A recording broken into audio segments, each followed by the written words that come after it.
కారణం ఏంటంటే ఎంఆర్పిఎస్ పుట్టక ముందు ఈ దేశంలో వర్గీకరణ అమలు చేసింది ఒకటే రాష్ట్రం, పంజాబ్. ఎంఆర్పిఎస్ 94 కంటే ముందు ఎస్సీ వర్గీకరణ అమలు చేసింది ఒకే రాష్ట్రం, పంజాబ్. కానీ అది ఉమ్మడి ఆంధ్రప్రదేశ్ అమలు చేసింది.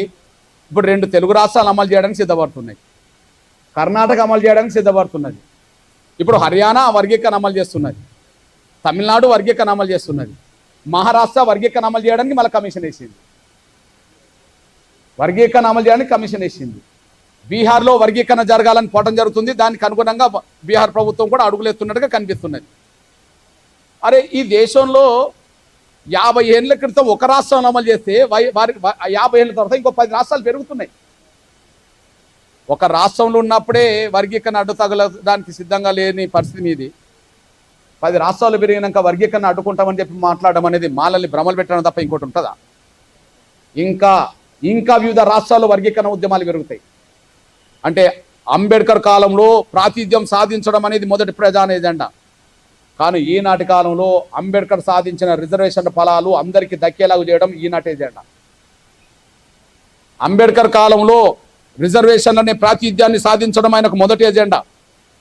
కానీ అందరికీ పంచుకోమని ఆయన చెప్పిండు. మొదటి ఎజెండా సాధిస్తూనే అందరు పంచుకోమని చెప్పిండు. పంపిణీలో జాప్యం జరగడం వల్ల జరిగిన నష్టాన్ని నివారించడం కోసం పంపిణీ కోసం ఇప్పుడు మొదలుపెట్టాం. అంటే ఈనాటి ఎజెండా అంబేద్కర్ సాధించిన ఫలాలు అందరికి పంచడమే, అందరికి అందించడమే. ఈ పోరాట స్ఫూర్తిని ముందుకు నడిపించేది ఎంఆర్పిఎస్ డాక్టర్ బాబాసాహెబ్ అంబేద్కర్ నిజమైన వారసత్వం కలిగి ఉన్నది. డాక్టర్ బాబాసాహెబ్ అంబేద్కర్ నిజమైన పోరాట స్ఫూర్తిని కలిగి ఉన్నది ఎవరన్నా ఉంటే ఎంఆర్పిఎస్ మాత్రమే. ఇకపోతే ఒక మాట మాట్లాడుతున్నారు, బీజేపీ పాలకుల దగ్గర మేమేదో వాళ్ళ బూట్లు తుడిచో ఇంకోటి తుడిచో ఇది సాధిస్తున్నారు అని మాట్లాడుతున్నారు. నేనేంటంటే, మీ పదవుల కోసం పార్టీలు మారినరు, మా జాతి ఆశయం కోసం అందరి దగ్గరికి వెళ్ళాను. మా జాతి ఆశయం కోసం అని నేను అందరి దగ్గరికి వెళ్ళాను. గౌరవ నరేంద్ర మోడీ గారినే కాదు, రాహుల్ గాంధీ గారిని కూడా కలిశాను. గౌరవ నరేంద్ర మోడీ గారినే కాదు, మన్మోహన్ సింగ్ గారిని కూడా కలిశాను. గౌరవ నరేంద్ర మోడీ గారినే కాదు, సోనియా గాంధీ గారిని కూడా కలిశాను. వర్గీకరణను కోరుకుంటున్న నేను నా జాతి ఆశయాన్ని ముందుకు నడిపించడం కోసం ఈ దేశంలో ఉండబడే ప్రముఖులందరినీ కలుసుకుంటూ వచ్చేసాను. అందరి మద్దతుతో వర్గీకరణ సాధించే ప్రయత్నం చేశాను. ఒక్కడు మాత్రం గుర్తుంచుకోండి, మిమ్మల్ని ఏ పార్టీ వర్గీకరణను వ్యతిరేకించే పార్టీ ఇక్కడ లేదు. మీరు మాలల్ని భ్రమలు పెట్టే ప్రయత్నం ఆపుకోండి. మాలల్ని అంబేద్కర్ వాదం నుంచి దూరం చేసి మనవాదులుగా మార్చబాకండి.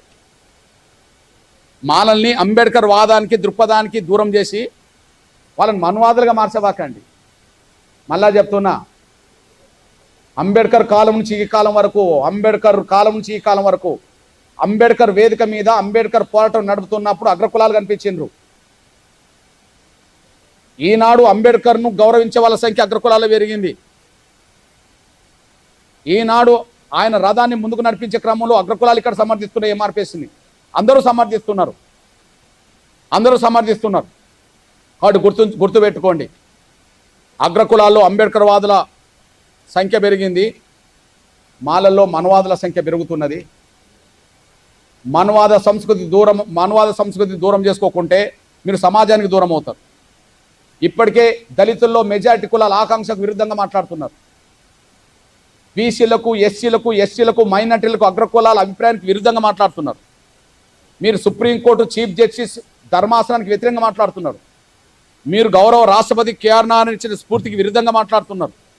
మీరు ప్రధానమంత్రులకు వ్యతిరేకంగా మాట్లాడాన్ని అంబేద్కర్ ఓడించిండు ఆనాటి కాలంలో. ఈనాడు ఎంఆర్పిఎస్ కూడా నయా మనువాదులను ఇప్పుడు ఓడిస్తాడు.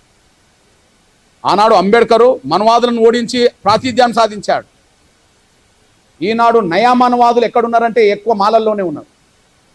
ఆ నయా మానవాదులను ఓడించడం ఖాయం, వర్గీకరణ అమలు చేయించుకోవడం ఖాయం, మనువాదులను నిర్మూలించడం కూడా ఖాయం రాజకీయంగా. మనువాదులను రాజకీయంగా నిర్మూలించడం కూడా ఖాయం తెలంగాణ గడ్డ మీద. ఒక సందర్భంలో అయ్యనే మా మహిళతో ఓడించిన వాళ్ళం. భవిష్యత్తు రోజుల్లో వాళ్ళకు రాజకీయంగా పుట్టకతులు లేకుండా చేయడం కోసం మాదిగల్ని, మా నేత కానీ, పీడిత కులాలందరినీ, బుడగజంగాలందరినీ ఏకతానికి తీసుకొస్తాం.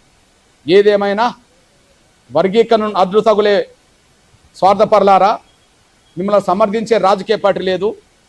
మీకు చేతనైతే బీఎస్పీలో చేరి మాయావతి అండ తీసుకోండి, లేదా మీకు చేతనవుతే సొంత పార్టీ పెట్టుకొని మాట్లాడండి. కానీ మాలల్ని భ్రమలు పెట్టే ప్రయత్నం చేసి మాలల్ని మనవాదుల మార్చబాకండి అని చెప్పి నేను విజ్ఞప్తి చేస్తున్నా. 600 వర్గీకరణ జరుగుతుంది. మళ్ళా చెప్తున్నా, మీరే కాదు, మీ తండ్రులు మళ్ళా పుట్టిన, వాళ్ళ తండ్రులు మళ్ళా పుట్టిన, మీ ముత్తాతలు మళ్ళా పుట్టిన వర్గీకరణ ఆగదు. రాసిపెట్టుకోండి, వర్గీకరణ ఆగదు, రాసిపెట్టుకోండి. యుద్ధాన్ని ముందుకు నడిపించే శక్తి మాదిగలకున్నది. పీడిత కులాలందరినీ కూడగట్టే శక్తి మాదిగలకున్నది. సమాజాన్ని కూడగట్టే శక్తి మాదిగలకున్నది. ఎందుకంటే మాదిగల పోరాటం అంబేద్కర్ దృక్పథానికి అనుగుణమైంది కాబట్టి సమాజం మొత్తం అండగా నిలబడుతుంది, రాజకీయ పట్ల అండగా నిలబడుతున్నాయి. ఒక్క పార్టీ మద్దతు కూడా కట్టుకోలేని వాళ్ళు మీరు స్వార్థపరులు, మీరు మనువాదులు. మీ మనువాదాన్ని వదలకపోతే, మీ స్వార్థాన్ని వదలకపోతే మీరే సమాజం నుంచి మరింత దూరమై ఒంటరి వాళ్ళై ఈ రాష్ట్రంలో, ఈ దేశంలో మిమ్మల్ని గుర్తించి గౌరవించడానికి కూడా సిద్ధంగా లేని రోజులు వస్తాయనేసి కూడా మర్చిపోదు. మళ్ళీ చెప్తున్నా, మేము వర్గీకరణ వ్యతిరేకంగా మాట్లాడే వాళ్ళందరికీ మేము శత్రువుగానే చూస్తాం. వర్గీ